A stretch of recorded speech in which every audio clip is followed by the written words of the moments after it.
and welcome to this live stream of the News Minute. I am Dhanya Rajendran. Joining me in the studio is Pooja Prasanna. From Chennai, joining us is our Tamil Nadu Bureau Chief Shabir Ahmed, who is very much in demand today. I think all the channels are calling him and coming in to come for lives. So Shabir has given us only 10 to 15 minutes today. Shabir will use you maximum in the 10 to 15 And that's minutes. also forced commitment right now, Shabir. Yeah. Then there is Harita John from Kerala, our Kerala Bureau Chief, and bilingual Azifa, I call her. Fluently bilingual. Azifa, who is reported both from Kerala and Tamil Nadu. Quickly to all those catching up, I'm sure you're looking at TV channels mostly because today is the day that you tune to TV. But thank you for watching our live stream. The big story, UDF has won in Kerala and it's a stupendous win. They've reduced the CPIM to just 26 seats. Actually, the CPIM's worst victory after worst, what is it? Defeat after many around in the 2000s in one election they had won 23 seats, the second worst defeat for the CPM itself in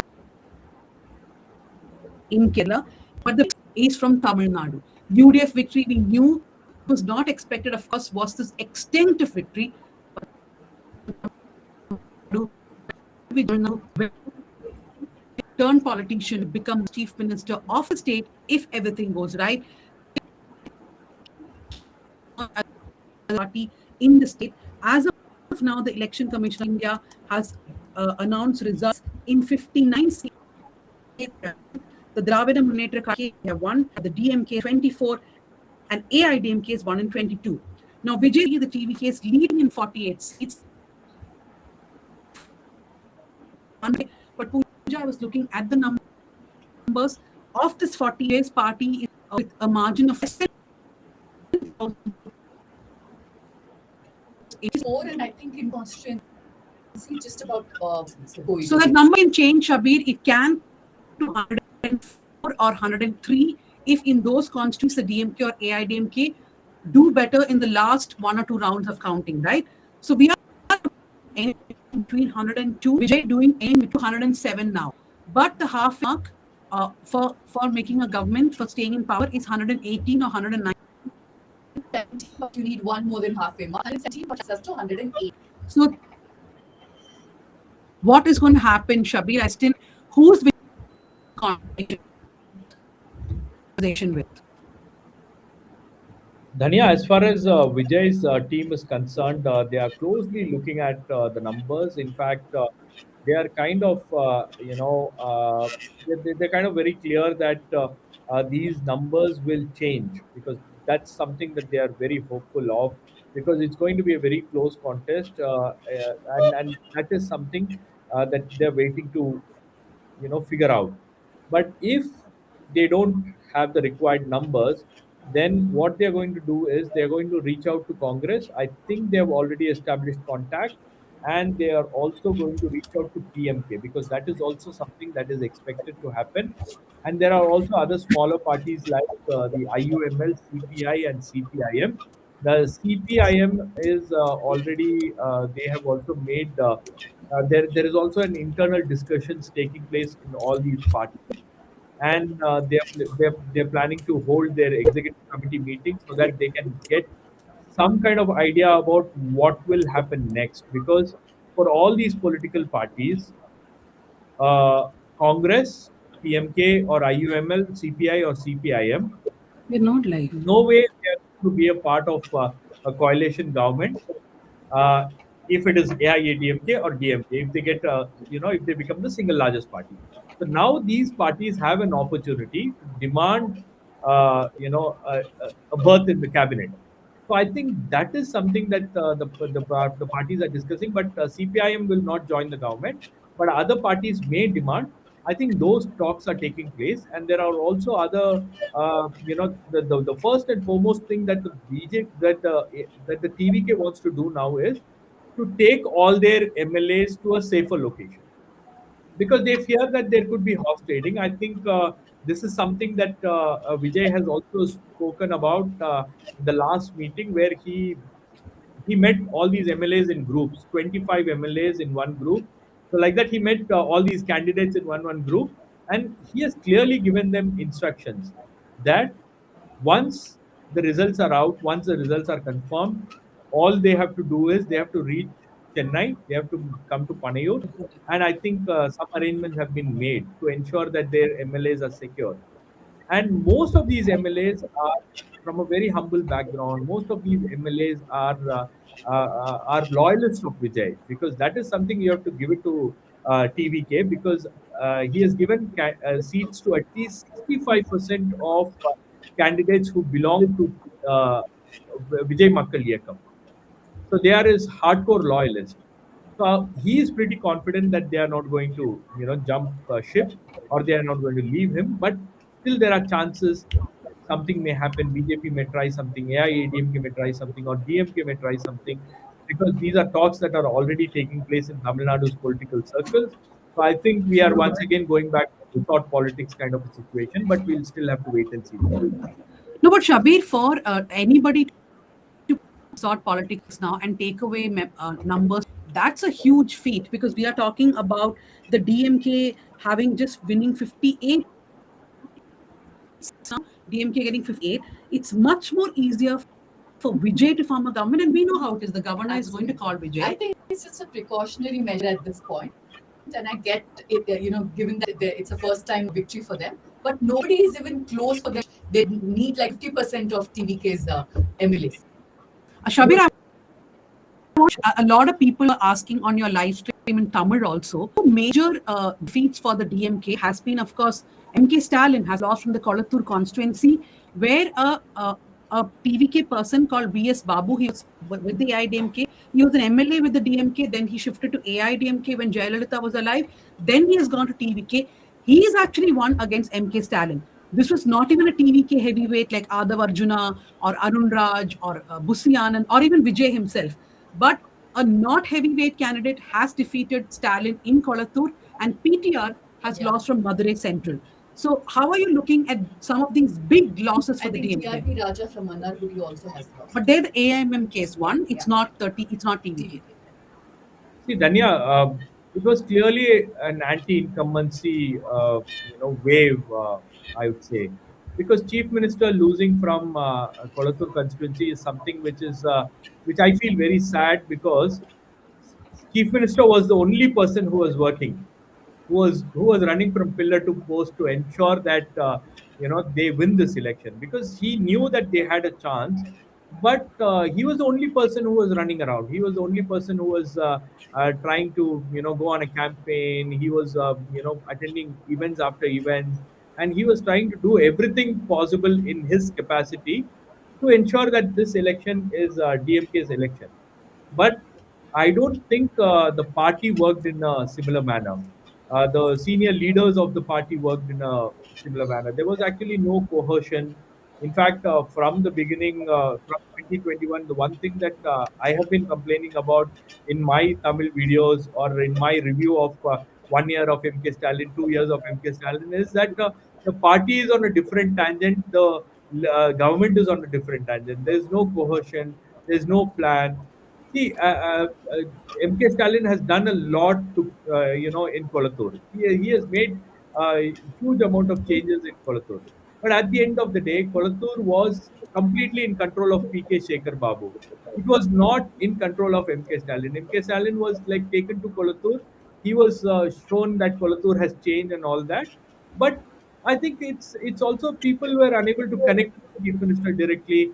There was like a lot of resentment in Kolattur. In fact, one of DMK's functionaries who had gone to Kolattur for campaigning told me that people refused to open their homes, people refused to open their doors, because there was some sort of resentment, and those were indications that the DMK should have picked up much earlier. But I think there was a different kind of information that was given to the chief minister, and the chief minister should have vacated his constituency. In my opinion, the chief minister should have gone to Tiruvarur or any other safe seat. But Kolattur, which is right next to Perambur, definitely it is going to have an impact. If a star like Vijay is contesting from Perambur, then it is going to have an impact. That impact is going to be felt in Kolattur. They really miscalculated this move, and that is one of the reasons why a person like VS Babu was able to win. In Madurai Central, there was huge anti-incumbency against PTR. In fact, when I met some of the DMK members, they were telling me that one people are fed up with DMK. People are fed up with the things that have happened in Madurai, things that did not happen in Madurai. There was a clear disconnect between the MLA and the people, and they were also telling me that internally within the party, PTR was facing a lot of issues. The party members were not happy with PTR. They want PTR to lose this election. In fact, the councillors were having huge troubles with PTR. He was having a running battle with the corporation councillors and all of it. It was more of an internal issue that took down PTR in Madurai, is what I feel. And as far as Mustafa is concerned, the only reason Mustafa was able to win was because of Vijay's wave. That's all. Mustafa Hmm. did campaign. In fact, he worked really hard in Madurai, but it was an anti-incumbency wave against all these sitting ministers. Eva Velu, for example, Eva Velu is a heavyweight from Tiruvannamalai. He lost to Arul, who's a farmer leader. In fact, if you remember, Danya, he was the one who was spearheading the movement against the Greenfield project that was launched by EPS. The Hmm. Salem Expressway project, where a lot of farmers had gathered, and they were supporting the DMK at that time. But after Reva Velu took over, they wanted to go ahead and they wanted to once again go for that project. And when there was a protest that was going on in Parandur, there was a protest that was going on in Tiruvannamalai Sipcot. Arul was the first farmer to be arrested under Gundas. Twice he was detained. There were several farmers who were detained and who were arrested, who were lodged in prison. All of this happened without the knowledge of the chief minister, because it was the minister who was controlling the territory, and he was directly, telling the officers what needs to be done in his jurisdiction. So that's how things became very difficult for the DMK, and I think all these things mattered in this election. All these things became an election issue. Like I said, this election was not about major issues like federalism or center state relationship or state autonomy or anti BJP rhetoric. This election was about local issues. The TVK made this election as a hyper local issue. And I think Hmm. that was in TVK's favor. And that is one of the reasons why all these ministers lost, because they No, there never were came lots of with. no, Shabi, just to cut you 1 minute, there were lots of issues where people were angry about, right? Like some of the stuff that you were mentioning. It's the same things which the DMK banked on when the AIDMK was in power for environment issues, farmers issues. But when they came to power, they sort of turned a blind eye to it. And I saw like Dalit activist Shalin Maria Lawrence tweeting now saying that, so many times they've been asking for the honor killing bill to be brought. And in the last 5 years, DMK has not done that. So a lot of groups had problems, and I think all of that culminated. May I also just add, 2021, the anti-BJP planned to work for DMK because just before that, AIDMK was in power with BJP. Although they were not a major player, they were anti-CA protests, which is something that stayed fresh in the minds of the voters.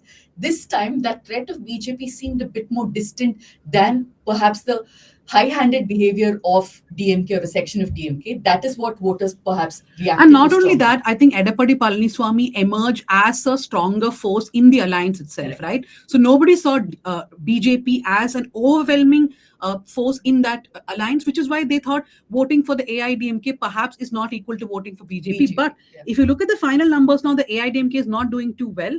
I think I let Shabir go because Shabir has to go for other lives also. You will be seeing him on all Tamil channels. I want to just add, Shabir, normally I get trolled a lot every time you come on channels. So I'm just waiting for the next round to begin, maybe in a day or two, because as of now, people are just absorbing the results. Okay, one comment I want to make. This election, the pattern was very clear. Wherever the DMK was strong, the fight was between the DMK and TVK. Wherever the AIADMK was strong, the fight was between AIADMK and TVK. So TVK became the principal player in the elections. And also one more thing that I wanted to add is that you know, like I said, 4 issues dominated this election. One is law and order, women's safety, drug menace, and good governance and jobs. These are all 4 5 issues that were like on top of the mind of the people. Women's safety was one issue that had that was time and again it came up during our conversations with every other person that we met. And a lot of people wanted change because there was like visible anti-incumbency against both these political parties. And it is not only against the DMK, but I would say that it's a collective anti-incumbency against both these political parties. And talking about the AIADMK surprisingly is not doing so well in the western regions. Like we thought that AIADMK would do better in its bastion, which is the western regions of Tamil Nadu. They're doing well in the northern regions of Tamil Nadu only because of PMK. If they had not gone in an alliance with the PMK, Anbumani Ramadas, probably things would have been very, very difficult for the AIADMK. So I think these are my observations. I think tomorrow we'll have another round of decoding these election results. Tanya, thank you. Another round. Yes, tomorrow we'll have another round of decoding these elections. Thank you very much, Shabir. I will go to Harita and before Azifa. we move to Kerala, just a couple of quick observations. One thing that is still disheartening to see is the number of women represented, both in the candidate list and in terms of how many of them have won. I think it's less than 5 women candidates have actually made it. So that's something TVK should really work on when they talk about change. This one change that we seriously need, because there were certain overtures made to women saying that I'm like your brother, son, etc., and I'll take care of your safety. But women should be represented by themselves, not necessarily men. That's one thing. And second thing is, when you say anti-incumbency, I tried to understand what each state means by that, because if you look at performance, economic performance of the DMK government, it has not been too bad. I think it is more a perception battle. I was just pulling out the numbers. Last 2 years, Tamil Nadu has done exceptionally well in growing economy in terms of real numbers. It's been 10.83 in 2025-2026. Before that, it was 11.19. These are numbers that are stupendous if you look at country-wise. Jobs, yes. But, the silver lining in all of this is here is an electorate that is used to relatively good governance, be it AIADMK or DMK, but they don't look at it as a favor. They say, yes, this is a bare minimum that we want. What else can you offer? That I think is a sign of... No, I think that's a very important factor, because both in Kerala and Tamil Nadu, whenever they spoke about projects, there was overwhelming feeling that they were doing some favor. It's not a large chess. Yeah. It is the right. Even the names have been termed such both in Kerala and Tamil Nadu. And the messaging. Messaging is that. For example, when the houses were built in Wayanad for the landslide victims, I personally thought that the CPIM and the media were going overboard in somehow pretending like this is some great favor that has been done, while it's money from the from what people have paid, right? For this, I just want to go through the numbers. Let's bring in Azifa and Harita. As of now, what the Election Commission website shows that TVK has polled 35% of the vote share.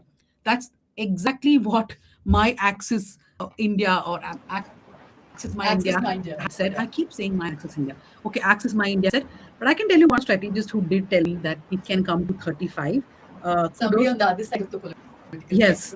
And DMK as of now is at 24.9, 24%, and AIDMK is 21. I think the DMK will go up. But Vijay's party has got 34%, or at least 35% now, which is really big for a newcomer. Vijay is the only party, DMK only party that is comparable to this, not for the level, but the fact that Vijay was also a first-time politician. First time, and somebody with no alliances at all.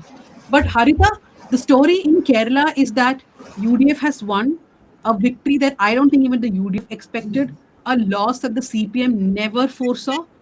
But the BJP, there is a story for the BJP, right? They have won 3 seats this time, but their vote share, guess, has gone up by how much, Pooja? How much? 0.01%. From 11.3, they have moved to 11.4%. But Tanya, this is something I think our reporters had also picked up, right? They're not trying to contest everywhere and get a smaller share. They did targeting campaigning, and they converted the percentage of vote into seats. Right, Harita? No, but I think in both states, the BJP has not made inroads vote share-wise. Yes, yeah, BJP's vote share hasn't gone up because in many of the constituencies we can see actually BJP votes have come down. In the constituencies where 2020 there are like 2020 have contested, and in some of the northern Kerala constituencies like Payanur, Talipparamba, etc., where the BJP votes have come down. And in the three constituencies where BJP won, that is where they have consistently been in the second position in last elections. So it's Karakutam, but Karakutam it is only for the 20 votes Muralidharan has won, but according to me it's a bigger failure for Kadagampalli because in 2021 Kadagampalli won the from more than 23,000 votes margin.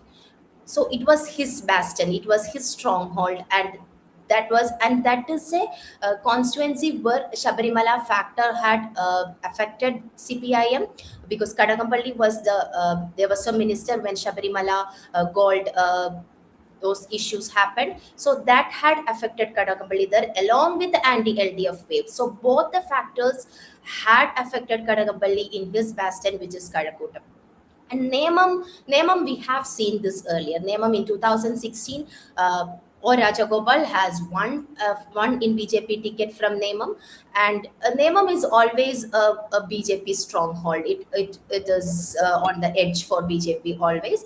And this time, yes, the majority has increased. But last time, V Shivanguti has won from Nemam. This he got back the seat from Aura Jacoban for almost the same majority as now Rajiv Chandrasekhar has gained, about 4,500. Harita, and by the way, Pooja, let's ask Harita. Which constituency do you live in, Harita? Yeah, I live in Karakutam constituency where V Muralidharan has won for 20 votes. And that is like, it is actually a very stronghold of CPIM, as well as BJP. I said last time, Shobha Surendran has won for. Yeah. I just want to say one more thing. So, Chris, our colleague, has sent a story saying 13 sitting ministers, including Veena George, MB Rajesh, P. Rajiv, popular faces, have all lost this election. So this was one thing that the CPM felt in the beginning, right? That even if there's anti-incumbency against Pinarayi Vijayan, ministers have performed well, MLAs have performed well. But if you look at the results, there has been unhappiness about everybody, I guess. Others, at least a few individual ministers could have really survived this onslaught, right? Because there are 20 CPIM people who won this election. Why was that not ministers? That means there was a lot of undercurrent. And I also think that this undercurrent was definitely not caught by any pollster, any channel, because I've been watching everyone.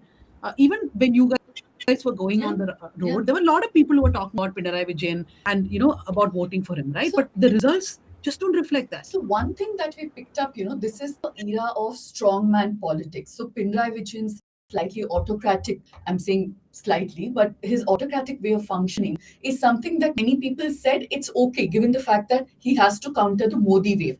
But clearly when they went out to vote, they did not like that. It reflected otherwise also, given the fact that he won his own seat by a margin of like a hair margin. So I think there was a fear psychosis created for people to not speak up against CPIM, which is something that the party would want to look at, introspect if they want to regroup and come back, that you are so blinded and insulated by the rage against you that people are not even openly saying, forget actually voting. And one more thing, I'll come to Azifa and Harita now. Harita, there's a story which we'll put out tomorrow, which Binu has written. It is also the election of the dissidents, right? We have in Payanur, V. Kunyikrishnan, who was expelled from the CPIM, winning the elections by a margin of around 7,500 votes. In Talipparamba, T.K. Govindan, who had rebelled against the party, saying that P.K. Shamala, who's the wife of State Secretary M.V. Govindan, cannot be the candidate. He was also not of the party. He has won the election.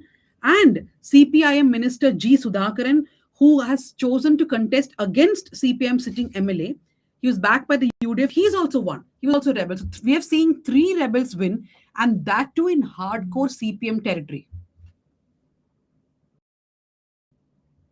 we have seen that Kunyikrishnan has won for 7,000 margin. Last time Madhusudanan won for 50,000 votes margin from Payanur. So in that constituency, this time a CPIM rebel has won for 7,000 votes, which clearly shows that not just an anti-Pinarayi wave, it's also micro level problems in Payanur. What Kunyikrishnan, the allegations raised by Kunyikrishnan was not against Pinrai, was not against he has not named any party leaders, but his allegations was against the sitting MLA Madhusudanan. His allegations he said that the party fund, the martyrs fund, was diverted by Madhusudanan.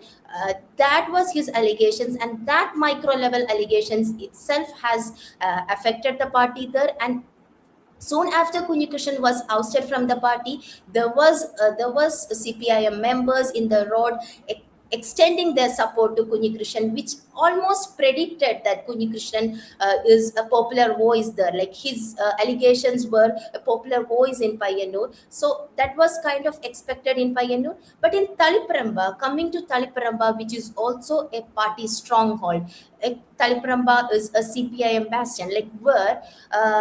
We can see PK Shamala. So at the ground, when we ask people, there were kind of support to Shamala in the initial stage. There were oppositions from EP Jayarajan, P. Jayarajan. So all those Kannur factional issues were there with the Taliparamba seat. But later, we have seen P. Jayarajan and EP Jayarajan extending support to Shamala. But that Mohanan was not okay with it, and that factor even party downplayed it, because in the streets we saw protests and rallies against Mohanan, which was unlike what we saw in Payanur. So that was kind of unexpected in Taliparamba, because the support was more for Shamala than for Mohanan.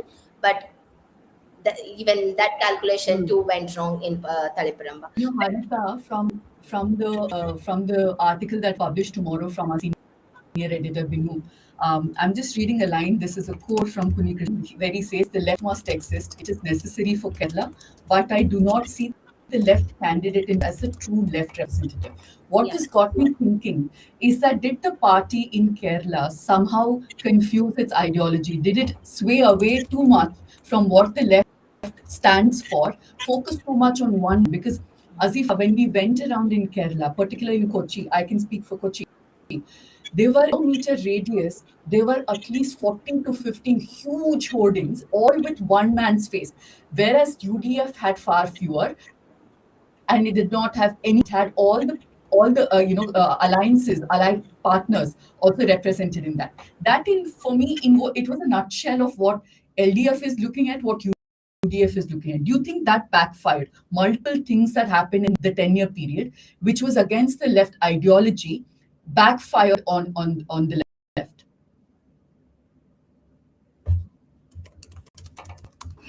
Azwa, this is for you. Yes, obviously it backfired to some extent is what I think, because again, when we spoke to MGR sir also in Kerala, the thing that people are expecting different things. They want a person who can take things under control, who can get things done. Those are the two things that we keep hearing everywhere, right? You need jobs, you need roads, and you need everything. And those things, except those things, we were talking about everything in Kerala. We were talking about, again, the larger issues of federalism, fascism, BJP, and everything, except for ground realities. That is one thing that I noticed both in Kerala and Tamil Nadu. We were like, again, not looking at hyperlocal issues or ground reality issues. So I want to just come in here to make a couple of points. One is, of course, all these ministers losing. I was just trying to chat with some Congress people to understand who is the CM going to be, and I was just told that we will tell you soon. But yeah, coming to the point of who the chief minister will be in Kerala, there's this very interesting press meet. Harita, I think you also asked a question during the press meet. Sunny Joseph, the KPCC president, was meeting the media, and he was asked whether somebody who's not an MLA will become the chief minister. The hint was, of course, on KC Venugopal, the party general secretary, who's not an MLA but he's an MP. So Sunny Joseph didn't say yes or no. He said, why not? Is it against the constitution? Achyuta Menon has become the chief minister like that. It was way back in 1968 when the EMS government fell in Kerala. that a new government was cobbled up and Achyuta Menon became the chief CPI leader, who was then Rajya Sabha MP. He then came and contested by-elections and won. So the next big discussion is going to be who's the CM. But I just want to ask Azifa, you would have processed a lot of data in your brain by now, looked at different numbers. What are some of your observations? Tell us. I don't want to put a particular question to you, but let's unload your brain now. The patterns that you could find. Yeah. Yeah, for Tamil Nadu, one thing that I noted is the voter share, right? Like based on what is available so far, we see that at least 1.65 crore votes have crossed. Vijay has gotten 1.65 crore votes at least as of now. So when we look at the voter data that is available, at least 1.2 crore voters are youngsters, and out of that 14 lakh of them are first time voters, which is a very strong base which might have worked for Vijay. And the second point is about the women, and whatever, like, the data and the welfare measures, we put it together and we say that there is this targeted welfare measure work. But when we look at TVK, it's completely emotional and connect us, what like Pooja told earlier, right?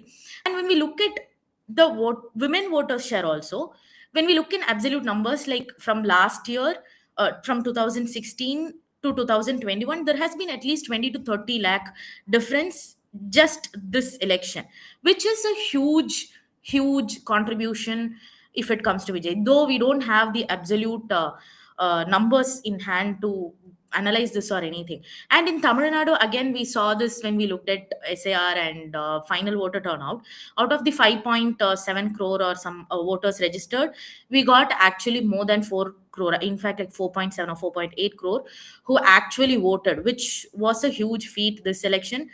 Again, we don't know which side the votes swing, but these are all like correlations that we can make, at least based on what we saw so far.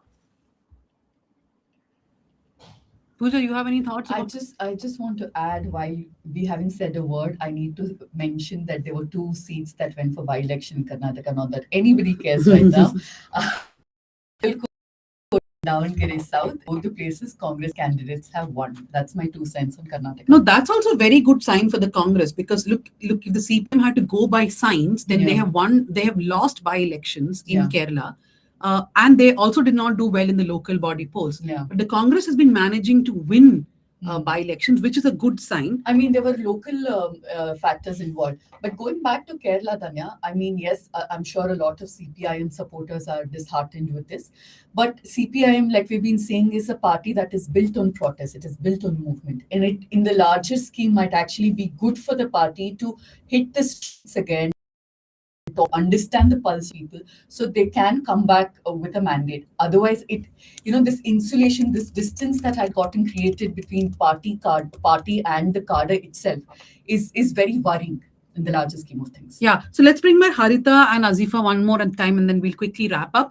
I think the story from tomorrow is going to be who will be the Chief Minister of Kerala. And from Tamil Nadu, it will be how will Vijay cobble up the numbers? How will Vijay become the CM of Tamil Nadu? Remember, Dhanya, Pooja and Shabir are breaking news experts also, because that's what we've done for many, many years. So we will go into complete breaking news mode, and we'll tell you who talking to who. So follow our Twitter handles, follow the News Minutes coverage through the next few days. We will tell you who is in conversation with Vijay, and a lot of people are really wanting to be part of that government. Congress, I'm told by many Congress leaders that after the final numbers come in, they will definitely. On that front, we've already started working sources, as we should. KC Venugopal, one of the main negotiators for Congress, has already been speaking to TVK representatives. This is something Congress sources have confirmed to us. And they don't have any conditions. They are not asking for anything in returns, no portfolios, nothing. Just extending 4 or 5 seats that they'll end up getting to just get a foot in the door. Speaking of KC Venugopal and Chief Minister in Kerala, Congress is also telling us that he might not be as much as a front runner as many people believe that he is, simply because it sends a terrible message to the cadre that you work hard, the local leaders work hard, and we will paratroop somebody. Also, let's not forget that before elections, there was a lot of negotiation. In fact, which is why Congress's candidate list was delayed by as many as 4 to 5 days, because there were 2 or 3 senior party MPs who were insistent that they will contest assembly elections, and that was an absolute no from the party. Now, if you bring an MP and make him a chief minister, it will look terrible, which is why I'm sticking my neck out there. VD Satishan looks like the front runner as of now. I mean, I'm not very sure about that, only because the Congress is not always known for making these sane decisions. They should go with VD Satishan ideally, but remember the same list that you were talking about when it was made, a lot of KC laws were in that list, which is why the list was also getting delayed. And like people are telling us today, there is a lot of resentment against Mallikarjun Kharge also. Not resent, that's a strong word. There's a lot of disillusion because people believe it was Kharge who eventually stopped Rahul Gandhi from breaking ties with DMK and going to TVK. Absolutely. So in this case, I think Kharge will not prevail, whatever he says. It may be Rahul Gandhi. A lot have been telling us that Rahul Gandhi wouldn't want KC Venugopal to leave Delhi. Do read a profile that we had done, I think 1 or 2 years ago. Maria had done a very solid profile about KC Venugopal as a politician, how he's both loved, hated within the Congress itself. Harita, I'll come to you for final thoughts.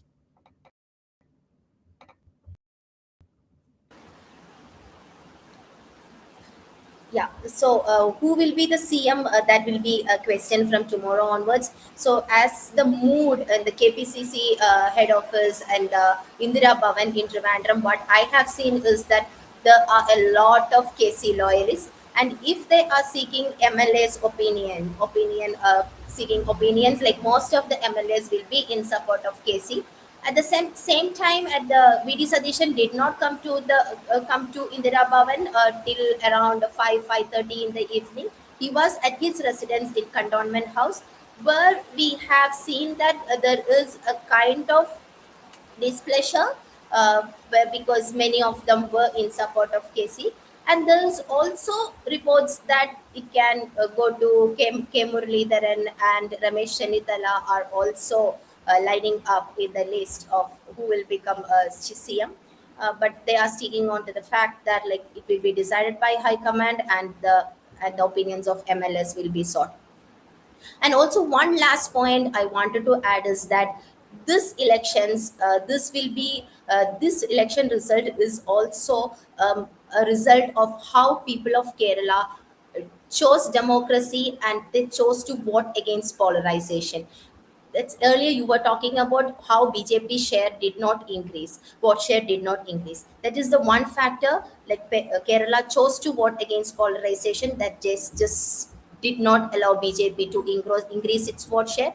At the same time, they gave a reply to CPIM, reply to LDF, who in the final days of their campaigning, they completely used polarization techniques. Like they have indirectly attacked Jamaat Islami, saying that if UDF comes to power, their home minister will be a Muslim, kind of. They were indicating that kind of statements, and that statements was supported by senior leaders of LDF, and all those polarization kind of campaigning, both from BJP and from the LDF, was strictly opposed through this election results by the people. Thank you, Harita, for that. That's a very good point, right? I mean, I don't know if everybody had polarization in their minds while voting, but at the end of it, both kinds of polarization, while one may have been more than the other, have been rejected, one can say. But I think it accounts for something that their seat share has gone up, although their vote share has not. I think that's something we that stays. But another point I just want to pick from what Harita said, IUML. I think that's something we've not spoken about enough, because there was buzz that they might ask for deputy chief ministership. Apparently, that's not the case. They want a few particular portfolios, so there might not be a deputy chief minister in Kerala. But Danya, for me, the big takeaways from not just Tamil Nadu and Kerala, but also West Bengal, is that people are bored of status quo. People want change. That's number one. Change can come in form of BJP in one place, change can come in form of Vijay in another place, and in form of UDF in another place. But there is no replacement to hitting the streets, talking to people, and coming up. All three parties that lost elections here, Mamata Banerjee's TMC, DMK, and CPIM, had gotten detached from people. That's the only way to stay in power. Also, managing your online troll army, right? I really think that both the CPIM and the DMK have to now really look at the kind of damage that their online armies have unleashed on the party itself. For people who are simply complaining about small things in their constituency, or journalists, everybody was mercilessly trolled. Most times the party would just throw their hands up in the air and say that, oh, these are not officially linked people, right? That they're just part of the ecosystem. Yeah. We don't know who they are. But there is a lot of resentment which has grown against these parties simply because of how they've been dealing with people online. I'm not saying that Vijay's party is going to be any different in how they're going to troll people, because I've been at the receiving end of it a couple of years ago. I hope they've changed. And I hope this is a lesson for them, that you cannot be condescending to everybody. And everybody around you is not an enemy. Like, people criticize well, also, you are like just behind them. And I think all this should be a lesson. It's not just offline, Yeah. even online behavior. Azifa, final thoughts, and we'll close it. Yeah, and just to add to that, it is not just condescension, right? Like, anybody who is talking against you is to be attacked. They personally attack and attack your character, attack you as a person, your work, and everything. So I think TVK does take a lesson from this. And closing thoughts, I think the conversation in Tamil Nadu right now, instead of looking, or along with looking at who Vijay is going to join or who is going to form the party, we should also look at how are they going to run the government, right? Because in any electoral system, elections are just the first step, and then we have to go into who is going to run the government and how will the government be run effectively and cohesively. And right here we are looking at a party led by an actor, in which many elected MLAs may not even have prior working relationships. Like Shabir said, many of them are part of the Vijay Makkal Iyakam, but how do they work together is something that I am very curious about. And also, in any system, especially when it comes to government, teamwork cannot be considered optional, right? Like, we can't just say we chose a leader, we are choosing a government, we are choosing someone to run the government, run the state. And that is the big question right in front of me, I think. Like, who are going to be the ministers, and who is going to take responsibilities for different things, and what are the changes that they are going to bring, and how are they going to respond to different questions raised by other parties, right? Like, right now, once Vijay wins and takes power, it's not just about reacting to anything that DMK or MK Stalin says or Udaynidhi says, just like he did in the campaigns. He's much more responsible than that. So I think that is the much bigger question for me right now.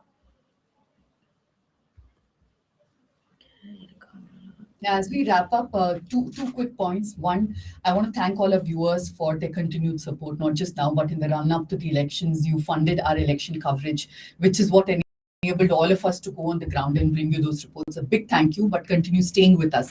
But the second, work is far from over. We will, whoever comes to power, whoever forms the government, we'll continue holding them to account. As part of that, I also hope that Vijay and his party opens up to more questions. So far, it's been a one-way communication, at least from Vijay's side. I hope there's press conference. I hope he gives more interviews. There is more transparency in how he runs the government. As we are closing, an officer has just sent me an order which has been given in Bengal, saying all departmental secretaries and head of office to ensure that no important paper or file is removed or damaged or otherwise taken out from the office. So Bengal for you, I had a lot of attention of national media and everybody else is in Bengal, not as much as in Kerala and Tamil Nadu. But trust the News Minute to keep the attention very much on South India. As we wrap up, the Kerala election results are completely out. It's a big victory for the UDF, with the Congress itself winning 63 seats. CPIM has been just 26 seats in the state. The Tamil Nadu results are still coming in.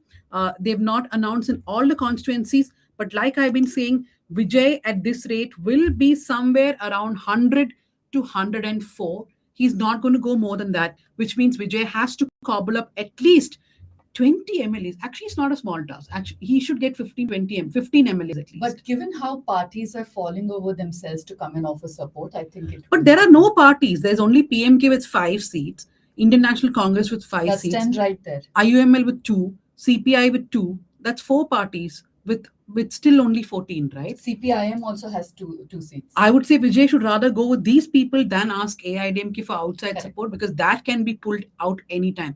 He can just give one ministry to all these people, get some experienced people from these parties onto his cabinet, Yeah. which is again a good thing. Yeah, so a lot of decisions really for Vijay.